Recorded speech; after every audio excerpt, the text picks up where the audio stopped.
सचिन पायलट जी, मुरारी लाल मीणा जी, मेरे साथी धीरज गुर्जर जी, गजराज खटाना जी, ममता भूपेश जी, ओपी हुडला जी, रामजी लाल औध जी, अमृता धवन जी, मंच पर विराजमान सभी नेतागण, सभी पदाधिकारीगण, मेरे प्यारे बहनों, मेरी प्यारी बहनों, मेरे प्यारे भाई, आप सबका इस सभा में बहुत बहुत स्वागत। राम राम सा। मेहंदीपुर बालाजी महाराज की, देवनारायण भगवान जी की, मीन भगवान जी की, रामदेव भगवान जी की। ये पंडित नवल किशोर जी की धरती है, सचिन पायलट जी के पिताजी की धरती है, जिन्होंने आजीवन आपकी सेवा की। आज यहाँ पहली बार आने का मौका मिला है, चुनाव का समय है। खास तौर से चुनाव के समय मुझे हमेशा लगता है कि जनता से सच सच बात करनी चाहिए, सीधी सीधी बात करनी चाहिए। भाषण आप सब बता रहे थे कि कितने लोग आए हैं, कितने बड़े बड़े नेता आए हैं, सबने आपको अच्छा खासा भाषण दिया होगा, आपने सुना होगा। तो भाषण आपने बहुत सुन लिए हैं, मेरे से कुछ सीधी सीधी बातें सुन लीजिए और कुछ सच्चाइयाँ जो हैं आज देश की, वो आप ठीक से समझ लीजिए।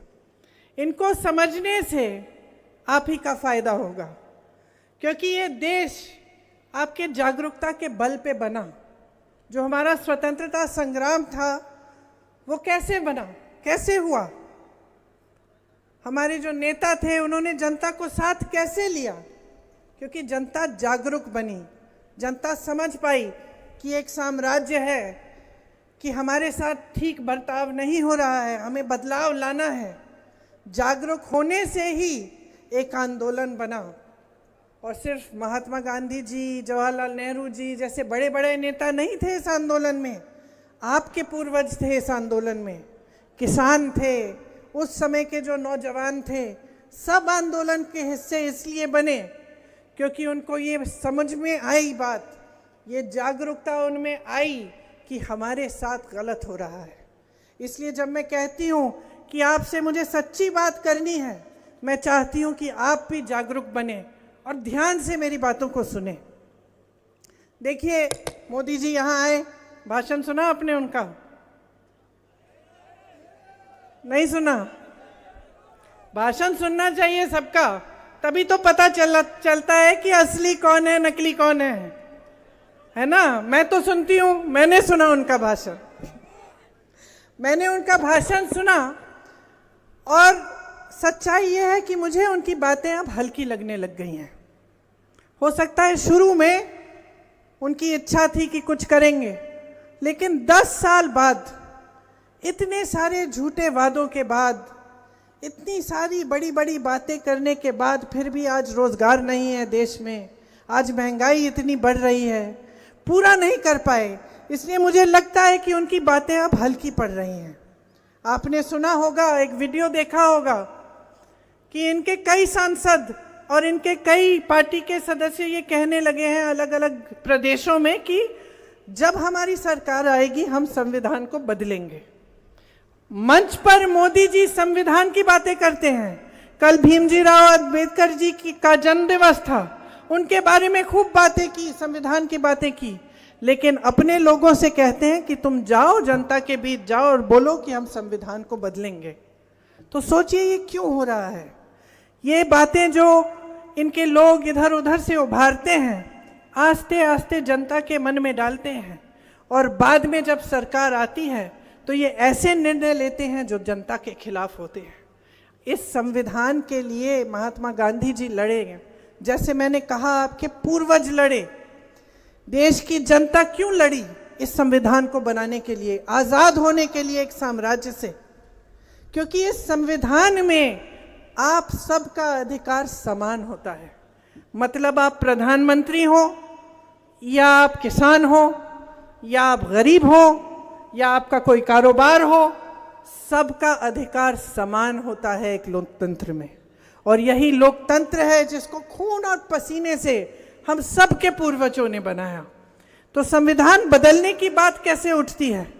संविधान बदलने की बात यूं उठ रही है कि आपके अधिकार छीनना चाहते हैं, और ये इस तरह से करना चाहते हैं कि आपको पता भी ना चले कि हो रहा है। और इसलिए आपको जागरूक बनना आपके लिए बहुत ही महत्वपूर्ण है। देखिए, चुनाव में जो भी नेता आपके सामने आता है उसे आपकी बात करनी चाहिए। आपने देखा है कि कितनी बहकी बहकी सी बातें हो रही हैं। कोई धर्म को उजागर कर रहा है आपकी जज्बातों को उठाने के लिए, ताकि आप अपने जज्बात के आधार पर वोट डाल दें। कोई मीट मछली की बात कर रहा है, मांस मछली की। मोदी जी तो हर बार राजस्थान आकर यही बात करते हैं कि मेरी बहनें बैठी हैं, उनको बुरा लगे और वो उसी आधार पर वोट डाल दें। तो आपका ध्यान भटकाने का काम तो धड़ाधड़ तेजी से हो रहा है। और अफसोस की बात यह है भाई और बहनों की, काफ़ी आपका ध्यान भटक भी जाता है। आपकी गलती नहीं है, क्योंकि मेरे मीडिया के जो भाई बहन हैं यहाँ जो खड़े हैं, यहाँ मेरे दोस्त, वो भी यही दिखाते हैं जो चाहते हैं कि आप देखें। वो भी मोदी जी के कहने पे दिखा रहे हैं। आज जितनी भी बड़ी बड़ी मीडिया की कंपनियां हैं, सब बड़े बड़े उद्योगपतियों के हैं, और जो मोदी जी की नीतियां हैं वो आज इन बड़े बड़े उद्योगपतियों के लिए ही बन रही हैं। आप देखते हैं कि देश तरक्की कर रहा है, आपको आंकड़े दिखाए जाते हैं कि देश बहुत आगे बढ़ रहा है। ये तरक्की आप अपने जीवन में देख रहे हैं कि नहीं? इस सवाल का जवाब दीजिए मुझे। सुनाई नहीं दिया मुझे? नहीं देख रहे हैं? यहाँ जितने नौजवान बैठे हैं, आप बताइए, हाथ ऊपर करके बताइए कि कितनों को नौकरी मिली है सरकार से। मेरी बहनें, आप जब बाजार जाती हैं कुछ खरीदने के लिए, जब त्योहार होता है, जैसे अब नवरात्रि का त्योहार है, आपको कुछ खरीदना पड़ता है। आप चाहते हैं कि बच्चे अच्छे अच्छे कपड़े पहने, त्योहार का दिन है, घर में कुछ अच्छा सा पके, तो आपको मुश्किल होती है कि आसानी से सब खरीद सकती हैं? मुश्किल होती है ना? पहले से ज़्यादा मुश्किल है कि कम? ज़्यादा। बहुत महंगाई बढ़ गई है। अब आप समझिए इस बात को, अभी तक जब तक चुनाव आया तब तक आप गैस सिलेंडर को कितने का खरीद रहे थे? 1100-1200 रुपए। चुनाव आने लगा, नेता क्या कहने लगे भाजपा के? 400 रुपए का आप सिलेंडर ले लीजिए।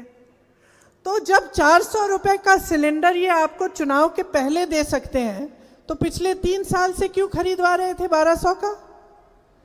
समझ रही हैं आप बात? कि ये अपने फायदे के लिए कर रहे हैं, ये चीजें आपके फायदे के लिए नहीं कर रहे हैं। आज महंगाई इतनी है, मेरी बहनें सब जगह रो रही हैं। जहां मैं जाती हूं कि हम कैसे करें, हम खुद कमा रही हैं, हम खुद काम कर रही हैं खेती में, लेकिन पूरा हो नहीं रहा है। मेरे भाई रो रहे हैं, किसानों का पूरा हो नहीं रहा है कि जितना भी काम करें वो खेती में, कमाई पूरी हो नहीं रही है खेती से। क्यों नहीं हो रही है? क्योंकि खेती करने के लिए जितने सामान आप इस्तेमाल कर रहे हो सब पे जीएसटी लगी हुई है, सब महंगा हो गया है। तो कमाई कैसे होगी? पहले रोजगार खेती से बनते थे, अब नहीं बन पाते, क्योंकि खेती में जब कमाई ही नहीं है तो रोजगार कैसे बनेंगे? है कि नहीं? आप सर हिला रहे हैं, ठीक बात कह रही हूं मैं? कमा नहीं पा रहे हो। जो पलायन करके जा रहा है शहर में, वो कमा नहीं पा रहा है। वो कहते हैं हमें कि भाई हम कमा रहे हैं, हमारी बीवियां काम कर रही हैं, बच्चे कमा रहे हैं, लेकिन पूरा ही नहीं हो रहा है, क्योंकि महंगाई इतनी बढ़ चुकी है। ये जीएसटी हर चीज पे लगी हुई है, और ये सब गरीबों के लिए है। बड़े बड़े उद्योगपति फूल रहे हैं, फल रहे हैं। अरे उनके तो लोन माफ किए जा रहे हैं, वो कर्ज लेते हैं, बैंक मांगता ही नहीं है वापस पैसे। मोदी जी ने उनको पूरी छूट दे रखी है, 16,000 करोड़ रुपए की छूट का कर्ज माफ किया है बड़े बड़े उद्योगपतियों का। और यहाँ किसान 10,000 रुपए के लिए आत्महत्या कर रहा है। अपनी बेटी की शादी करनी पड़ती है, कर्ज लेना पड़ता है, कर्ज लौटा नहीं पाते हैं, उनका कर्ज कोई माफ नहीं कर रहा है। जब आपदा आती है, ओले बरसते हैं, खेत खराब हो जाता है, मुआवजा नहीं मिलता, कर्ज लेना पड़ता है, कर्ज माफ नहीं होता। ये परिस्थितियां हैं आपकी, ये है आपका संघर्ष, ये एक सामूहिक तपस्या है आपकी, ये आपका संघर्ष है जिसने इस देश को बनाया है। और आज उस संघर्ष को कोई पहचान नहीं रहा है, सरकार में कोई सुनवाई नहीं है। किसानों ने आंदोलन किया, इन्होंने काले कानून निकाले, किसानों ने आंदोलन किया, दिल्ली के बाहर जाके बैठे, महीनों के लिए किसान बैठे, सर्दी में बैठे, इनकी बिजली काटी, पानी काटा, लेकिन प्रधानमंत्री जी निकले नहीं अपने घर से बात करने के लिए। सुनवाई नहीं हुई।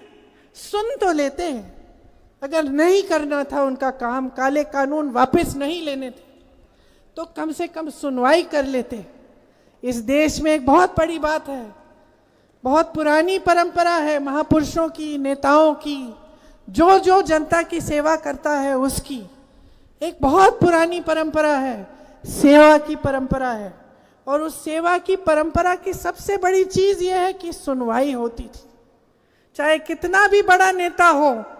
मैं खुद अपने पिताजी के साथ बहुत घूमी, प्रधानमंत्री थे उस समय, और जैसे ये आपका क्षेत्र है मुरारी लाल जी, उसी तरह से उनका क्षेत्र अमेठी था, वहाँ मैं उनके साथ बहुत घूमी। छोटी सी थी, पीछे पीछे जाती थी। एक दिन किसी महिला के घर में चले गए हम, खूब डांटा उन्होंने, और मैंने तो कभी ऐसा देखा नहीं था कि मेरे पिताजी को कोई ऐसा डांट रहा है। तो मैंने कहा क्या हो गया? कहती है कि मेरी सड़क नहीं बनाई। 6 महीने हो गए, मैंने 6 महीने पहले आप आए थे, मैंने मांगी थी ये सड़क नहीं बनाई तुमने, वापस कैसे आ गए? प्यार दूंगी मैं, प्रेम करूंगी आपसे, सब कुछ जो भी है, मतलब आपके प्रति मेरी श्रद्धा है, लेकिन अगर आप ऐसा करोगे तो वोट नहीं दूंगी। तो पिताजी ने उनको समझाया, अच्छी तरह से बिठा के समझाया, और बोला कि ठीक है, मैंने इसकी कार्रवाई शुरू की है, इसमें समय लगता है, समय के बाद, कुछ महीनों के बाद हो जाएगा। तब वो सुनी, फिर हंस के चाय पिलाई सबको उन्होंने। लेकिन मेरा कहने का मतलब क्या है कि देश का प्रधानमंत्री था, मेरे पिताजी देश के प्रधानमंत्री थे, किसी की झुग्गी झोपड़ी में गए, और उस महिला का अधिकार था कि वो डांटे उन्हें, और पिताजी को बुरा नहीं लगा। उन्होंने ये नहीं कहा कि भाई मैं प्रधानमंत्री हूं, कैसे कह दिया, या इनके खिलाफ कार्रवाई करो, ऐसे नहीं कहा। बात सुनी, सुनवाई हुई, उस महिला की बात सुनी, श्रद्धा से सुनी, और बाहर आए तो मैंने पूछा, बुरा नहीं लगा ऐसे डांटा उन्होंने आपको? कहा बुरा क्या, ये तो उनका कर्तव्य है, मेरा कर्तव्य है कि मैं इनकी डांट सुनूं। लेकिन आज ये माहौल नहीं है देश में बहनों और भाइयों, आज एक बड़ा अजब सा माहौल बन गया है। आज आप खड़े होके आप अपने लिए अपना अधिकार मांगेंगे तो पूरी कार्रवाई हो जाएगी, पुलिस पकड़ लेगी आपको, डांट पड़ेगी आपको, पीटा जाएगा। आज ये माहौल बन गया है देश में, और ये माहौल बनाया किसने है? ये माहौल मोदी जी की सरकार ने बनाया है। ये मोदी जी की जो सत्ता है ना, जिसको ये पूजते हैं, ये इतनी बढ़ गई है ये सत्ता कि ये आपका संघर्ष देख ही नहीं पा रहे हैं, इनको कोई बताने वाला ही नहीं है। ये भी होता है सत्ता में, ये भी देखा है हमने। परिवार में 2-2, 3-3 प्रधानमंत्री थे तो सत्ता देखने को मिली कि लोग कैसे झूठ बोल देते हैं कि आप जीत रहे हैं, असली सच्चाई है कि आप हार रहे हैं। लोग बोलते हैं क्योंकि डरते हैं सत्ता से। तो आप सोचिए, मोदी जी की इतनी सत्ता हो गई है कि आजकल उनको कोई सच्चाई बताने वाला रहा नहीं, सब डर रहे हैं उनसे।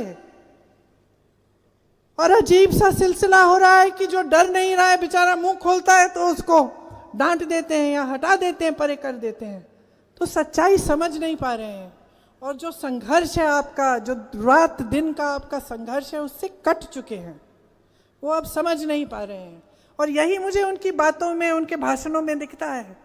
इधर उधर की बातें कर रहे हैं लेकिन ठोस आपकी बात नहीं कर रहे हैं। किसानों के लिए क्या किया है 10 सालों में, क्या किया है आपकी आमदनी को बढ़ाने के लिए?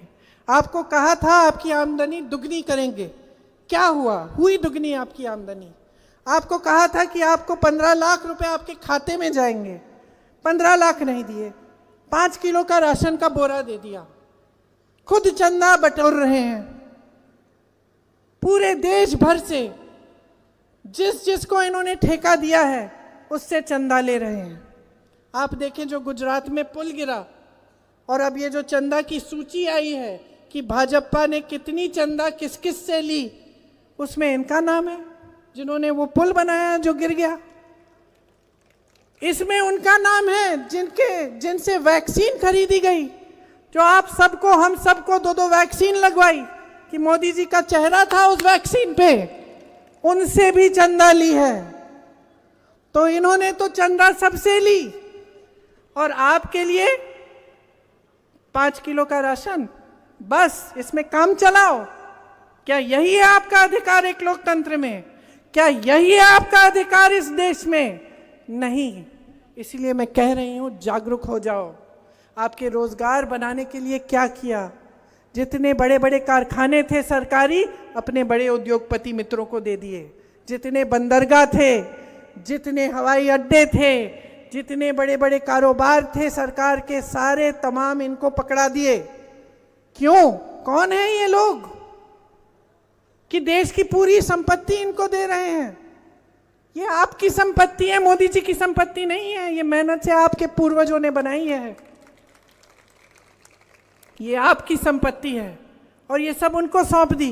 कर्ज माफ होते हैं उनके, किसान मेहनत करता है, खून पसीना बहाता है, उसका कर्ज माफ नहीं होता, उसको कुछ नहीं मिलता। आपके बेटे मेरे साथ अभी हेलीकॉप्टर में सीआरपीएफ के एक अफसर थे, वो मुझे बता रहे थे कि उनके इलाके में 17 साल की उम्र से बच्चे दौड़ लगाना शुरू करते थे, मेहनत करना शुरू करते थे कि हम सेना में भर्ती होंगे, सेना में भर्ती होंगे, भर्ती होने के बाद सेना में नौकरी करने के बाद भी जब घर आएंगे हम अपने माता पिता की देखभाल कर पाएंगे। उनके दिल में देशभक्ति की भावना है, दिल में ये भावना थी कि हम अपने देश के लिए अपनी जान देने के लिए तैयार हैं। मैंने खुद अपनी आंखों से भी देखा उत्तर प्रदेश में, धीरज शायद तुम थे उस समय मेरे साथ, कि रात के 3-4 बजे जब अंधेरा छाया हुआ है, सूरज उगा नहीं है, नौजवान बच्चे जिनकी अभी उम्र भी नहीं है भर्ती होने के लिए, दौड़ लगा रहे हैं। मैंने पूछा क्या कर रहे हो? दौड़ लगा रहे हैं, दीदी सेना में भर्ती होना है। मोदी जी ने क्या किया? उन उम्मीदों को, उन आशाओं को क्या हुआ? मोदी जी ने तोड़ डाला। अग्निवीर जैसी स्कीम लाए। अब मुंबई में हम यात्रा कर रहे थे, एक लड़का आया, वही कुछ 21 साल का होगा, 20-21 साल का होगा, या हो सकता है उससे भी कम। रो रहा था, कह रहा था दीदी 2 बार मेरा नाम सूची में आ गया है, 2 बार, लेकिन मेरा हिम्मत नहीं हो रही है। 5 सालों के लिए मैं क्या करूंगा, जाके वापस आके क्या होगा? तो मैंने कहा माता पिता क्या कहते हैं? कहा पिताजी कह रहे हैं कि मत जाओ, कोई फायदा नहीं है। तो मैंने कहा मैंने सुना कि बहुत सारों के साथ ये हो रहा है। तो उन्होंने कहा बिल्कुल दीदी, ये जो अग्निवीर स्कीम है इसकी वजह से हम सेना में जाना ही नहीं चाह रहे हैं, चाहे हमने कितना परिश्रम किया हो, कितनी मेहनत की हो, हम जाना नहीं चाह रहे हैं। रोजगार पैदा करने के जितने माध्यम थे वो लगभग बंद हो गए हैं। ये छोटे कारोबार, छोटे बिजनेस, छोटी दुकानें, जैसे बहुत छोटे छोटे व्यापारी बनाते हैं, उससे रोजगार मिलता है। मैंने खेती किसानी की बात की, खेती किसानी से रोजगार मिलता था। छोटे कारोबार की कमर तोड़ दी, जीएसटी लाए, नोटबंदी लाए। अब बताइए, नोटबंदी में आपको खड़ा कर दिया कतार में, ठीक है अब तो 8 साल पुरानी बात है, ये तो भूल भी गए होंगे आप, क्योंकि आपने देशभक्ति की भावना से वो काम किया। जब आपको कहा गया कि काला धन आ रहा है, तो आपने कहा चलो मैं भी अपने देश के लिए जितने पैसे हैं मेरे पास मैं ले जाता हूँ बैंक में बदलने। मेरी बहनें बैठी हैं, मेरी एक बच्चों की अध्यापिका थी, उन्होंने मुझे बताया कि उनकी माताजी 85 साल की माताजी ने कुछ पैसे इकट्ठे करके अपने पलंग के नीचे रखे हुए थे, और वो कह रही थी कि उस समय की बात बता रही हूँ मैं, जब नोटबंदी हुई। तो उन्होंने मुझे कहा कि सोचिए कि मुझे भी नहीं मालूम था कि उन्होंने छिपा के थोड़े थोड़े पैसे इकट्ठे किए थे। तो जब नोटबंदी के समय सबको अपने पैसे निकालने पड़े, तो मैंने पूछा माँ ये क्या रखा है? तो उन्होंने कहा मैंने अब थोड़ा सा सोचा कि मैं अपने पोती पोतियों के लिए कुछ खरीद लूँगी, तो मैंने थोड़ा थोड़ा हमेशा कभी कभी मौका मिला तो इकट्ठा कर लिया। वो सारे पैसे नोटबंदी के समय आपने लौटाए, लौटाए कि नहीं? आपने लौटाए, आपसे मांगे गए। मोदी जी ने खुद कहा देशभक्ति के लिए काला धन आएगा। फिर क्या हुआ? 8 साल बाद काले धन की सूची निकल आई कि किसने कितनी चंदा ली। ये लोग कहते हैं कि कम से कम, इनका जवाब देखिए, कि कम से कम सूची तो है। पहले पता नहीं चलता था कि राजनीतिक दल किससे चंदा ले रहे हैं, अब सूची तो है। लेकिन सूची में देखिए, जरा पढ़ लीजिए, जागरूक बन जाइए, पढ़ लीजिए उस सूची को। उसमें कितने नाम हैं। आप, जैसे मैंने कहा, कोविड के वैक्सीन वालों के, पुल के ठेकों वालों के, जिन्होंने सड़कें बनाई हैं, उनको, जिनको ठेका दिया उससे चंदा लिया। आपको याद है वो कविता जो बचपन में सुनाई जाती थी हमें, चंदा मामा दूर के? याद है? वही चंदा मामा दूर के, खूब खाए पूर के, खुद सोनी की थाली में खाए और जनता को टूटी हुई प्याली में खिलाया। यही हो रहा है आपके साथ आज। और यहाँ चुनावी मंच है, उस पे, इस वजह से मैं नहीं कह रही हूँ कि मैं चुनावी मंच पे खड़ी हुई हूँ और मैं चाहती हूँ कि आप वोट दो। मुझे सचमुच दुख होता है, सचमुच दुख होता है कि देख के कि इस देश में आज क्या हो रहा है। आपके पूर्वजों की तरह मेरे पूर्वजों ने भी जान दी है इस देश के लिए। मैंने भी शहादत देखी है अपने पिता की, अपनी दादी जी की।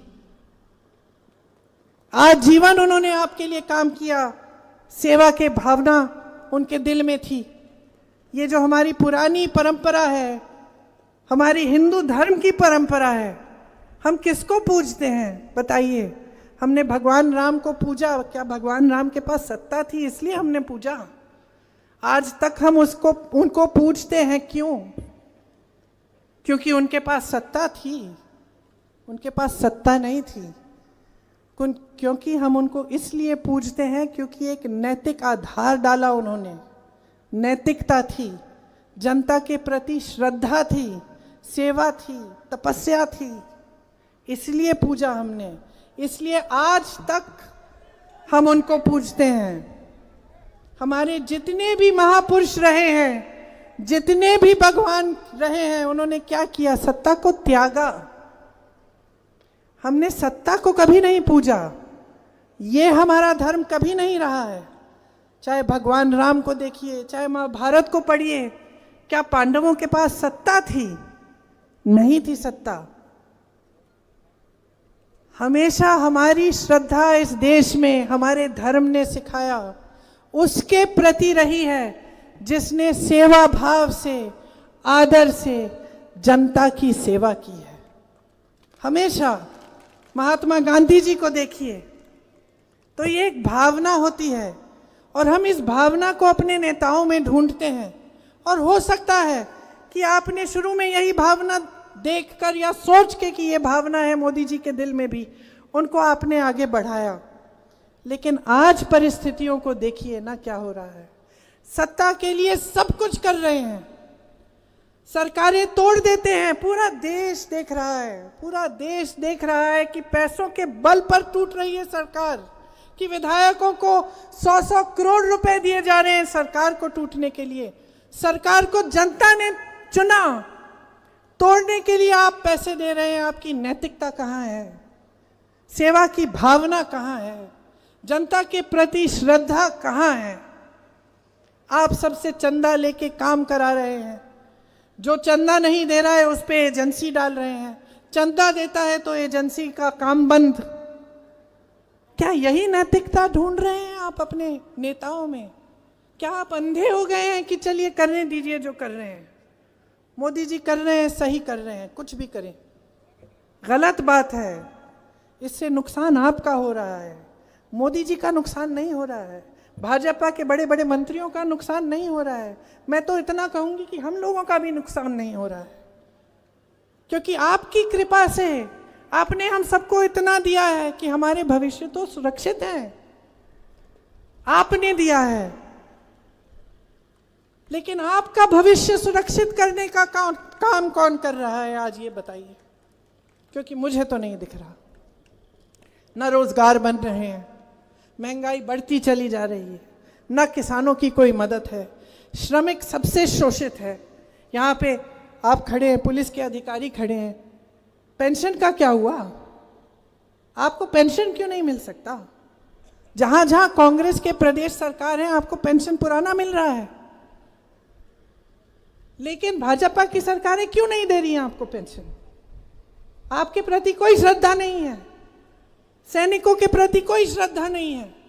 जो सीमा पे खड़े होकर हमारी रक्षा कर रहा है, जान देने के लिए तैयार है, उसको अग्निवीर पकड़ा दिया आपने।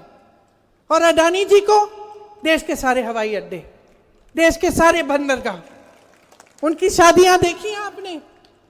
एक बड़े उद्योगपति की अभी शादी, बेटे की शादी हुई, आप सबने देखा ना?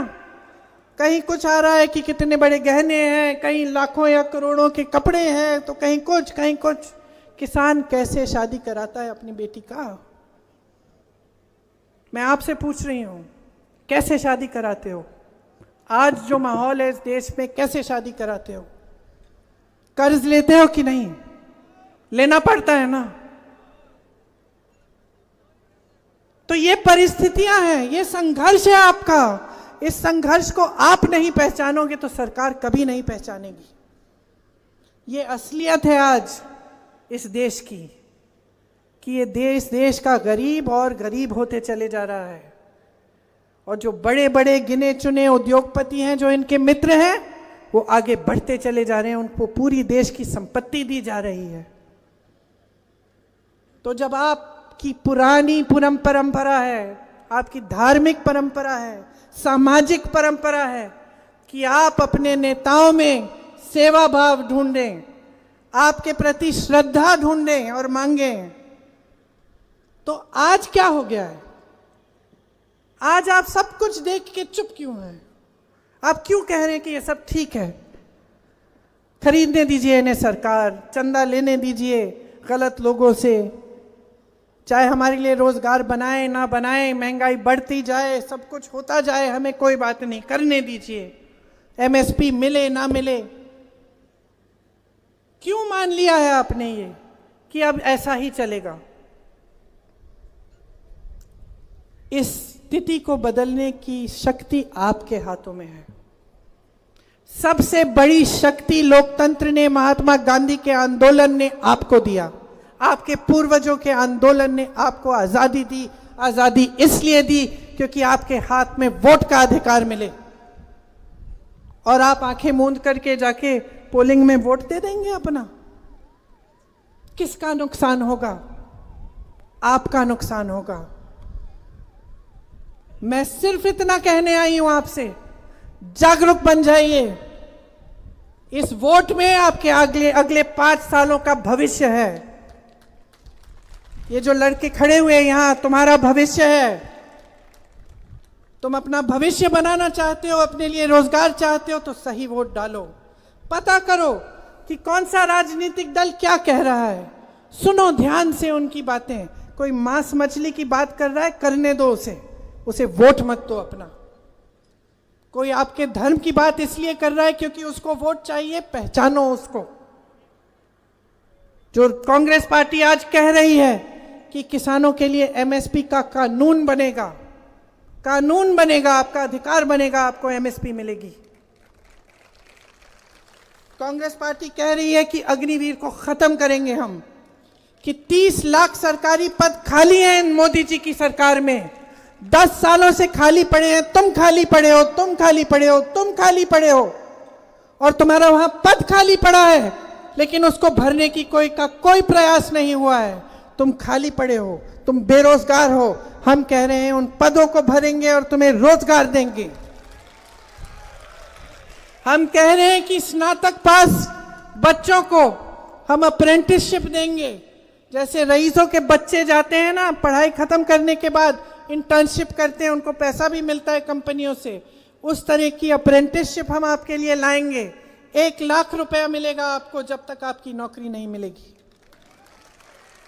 5000 करोड़ का हम फंड बनाना चाहते हैं कि नौजवान जब अपना कुछ छोटा सा कारोबार शुरू करना चाहता है, उसको उस फंड से पैसे मिले ताकि वो कारोबार शुरू कर पाए। क्योंकि हम चाहते हैं कि छोटी जो कारोबार हैं और मध्यम जो कारोबार हैं उनको हम मजबूत बनाएं ताकि रोजगार बने। एक जॉब कैलेंडर बनेगा।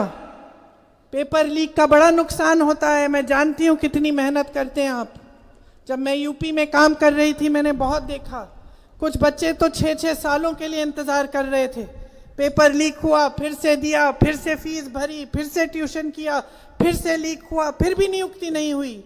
हम एक जॉब कैलेंडर बनाना चाहते हैं जिसमें शुरू से अंत तक एग्ज़ाम का दिन, रिजल्ट का दिन, नियुक्ति का दिन पहले से तय हो जाए। कोई अधिकारी या कोई उसके साथ आगे पीछे करने की कोशिश करे तो उस पर सख्त कार्रवाई हो।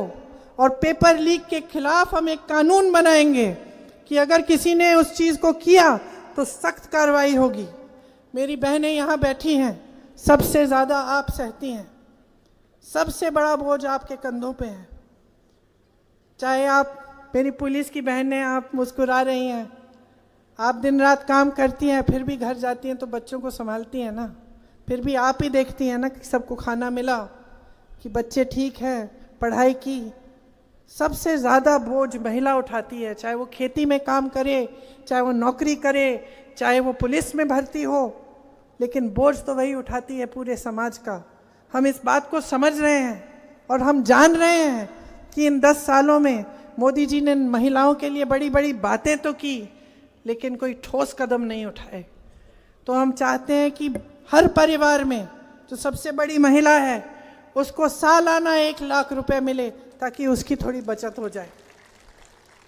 50% जो सरकारी भर्तियां हैं उसमें से 50% महिलाओं को मिलेंगी। मतलब महिलाओं के लिए हम आरक्षित करेंगे, चाहे जितने जो पहले के आरक्षण है उसी के तहत।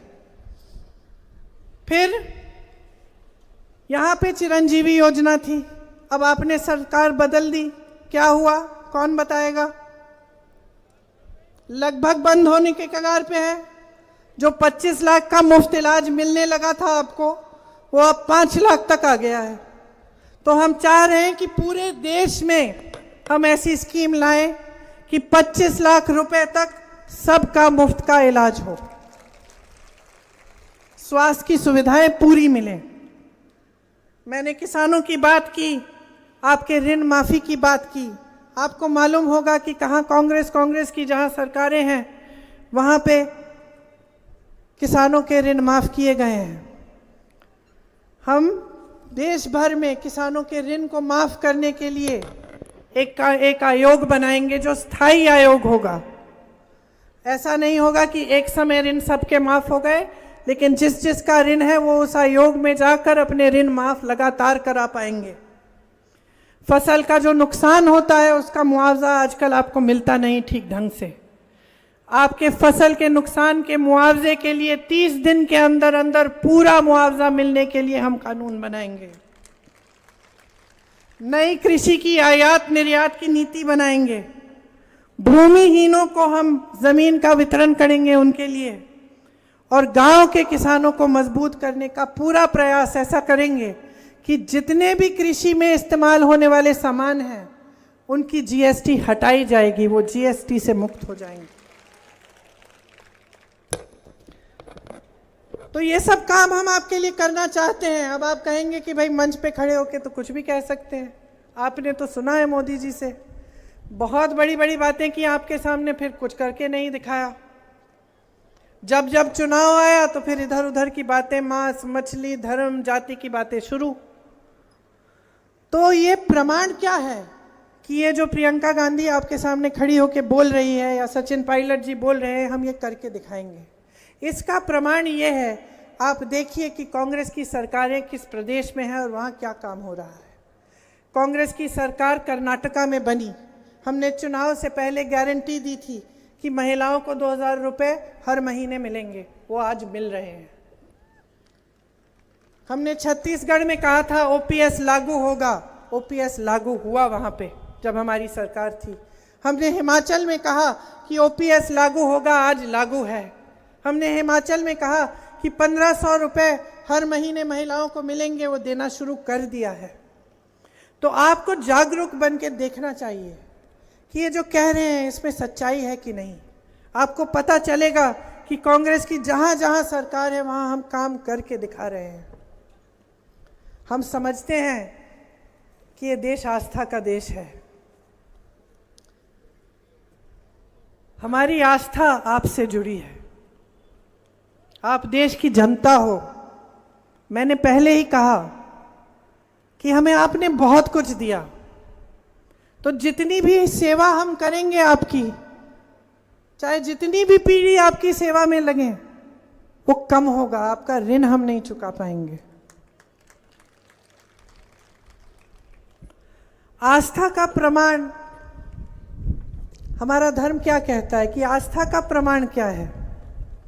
आस्था का प्रमाण त्याग होता है कि नहीं? सत्ता को पकड़ के रखना नहीं होता है। तो पहचान लीजिए कि क्या हो रहा है। पहचान लीजिए कि देश में जो सरकार चल रही है वो सिर्फ अपने लिए, अपने बड़े बड़े उद्योगपति मित्रों के लिए, सत्ता में रहने के लिए चल रही है। खुला सबके सामने बोल देते हैं कि हम सरकार तोड़ डालेंगे, आपने वोट दिया कोई बात नहीं, हम इसको तोड़ देंगे। सब जानते हैं कि कैसी तोड़ी जा रही है, पैसों के बल पर। तो आज जो आस्था मेरे दिल में आपके प्रति है, इस देश के जनता के प्रति है, उसको मन में रखते हुए मैं आपके सामने खड़ी हूं। और मैं फिर से आपको सिर्फ ये बात कहना चाहती हूं कि ये देश आगे बढ़ा है क्योंकि आप जागरूक रहे हैं। आप आसपास के देशों को देखिए, पाकिस्तान को देखिए, आसपास के सब देश जो है, श्रीलंका को देखिए, नेपाल को देखिए। क्या भारत देश की तरह आगे बढ़े? नहीं बढ़े। यहाँ हम इसलिए आगे बढ़ पाए क्योंकि हमारे देश में लोकतंत्र है। हम इसलिए आगे बढ़ पाए क्योंकि हमारे नेताओं ने, जो राजनीतिक दल आए, जो सरकारें बनी, वो हमेशा जनता को आगे सबसे सर्वोपरि रखकर जनता के लिए काम करने का उन्होंने काम किया। और वो ये समझे कि जब तक जनता मजबूत नहीं होगी, जब तक जनता सशक्त नहीं होगी, तब तक ये देश आगे नहीं बढ़ेगा। लेकिन आज उसका उल्टा हो रहा है। आज आपको दबाने का काम हो रहा है।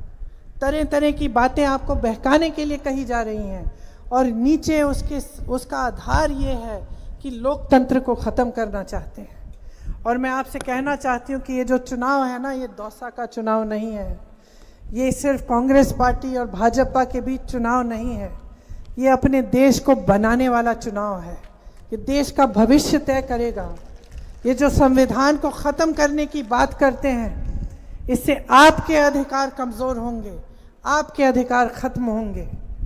जो सब आप मांगते हैं अपने लिए, वो आप मांग भी नहीं पाएंगे। ये जो वोट है, क्या पता ये वोट भी खत्म न कर डाले। तो जागरूक रहिए। ये संविधान आपको बचाता है, आपको अधिकार देता है, आपके देश को, हमारे देश को मजबूत बनाता है। इसीलिए इस संविधान को बचाने का चुनाव है ये। तो ये बात आप एकदम गहराई से समझ लीजिए।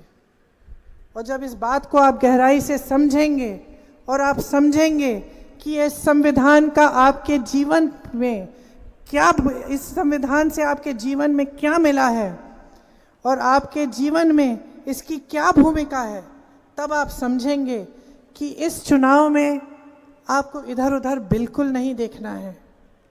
इनकी बातों में बिल्कुल नहीं पड़ना है।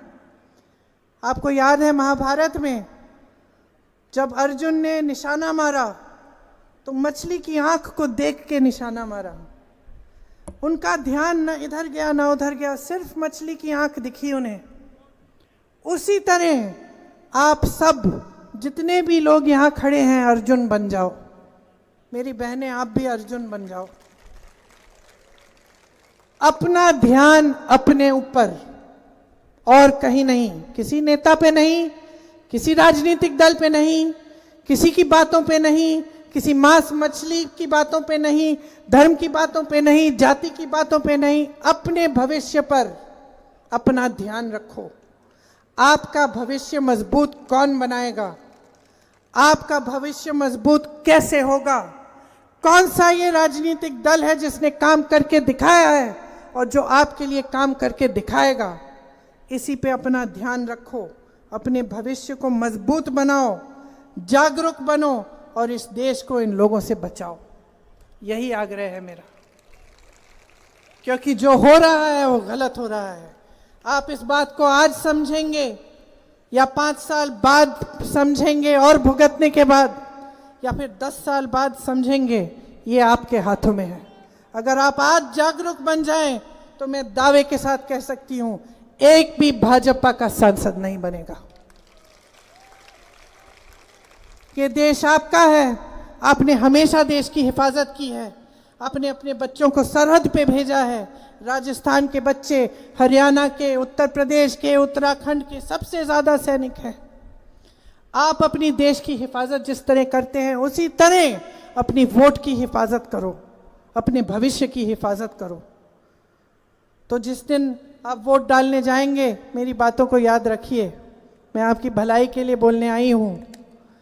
मैं चाहती हूँ कि आपके बड़े बच्चे भी बड़े हों, अच्छी तरह से फूले फलें, उनका भविष्य मजबूत बने। और यही हम सब चाहते हैं, जितने भी मंच पर नेता बैठे हैं।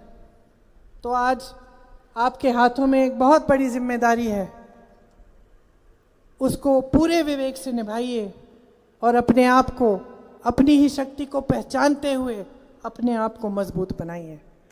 आपने बहुत ध्यान से मेरी बातें सुनी, काफ़ी लंबी बातें भी कर ली मैंने। आपका बहुत बहुत धन्यवाद। एक बार जोर से मेरे साथ बोलिए, जय हिंद। एक और बार, जय हिंद, जय हिंद। धन्यवाद।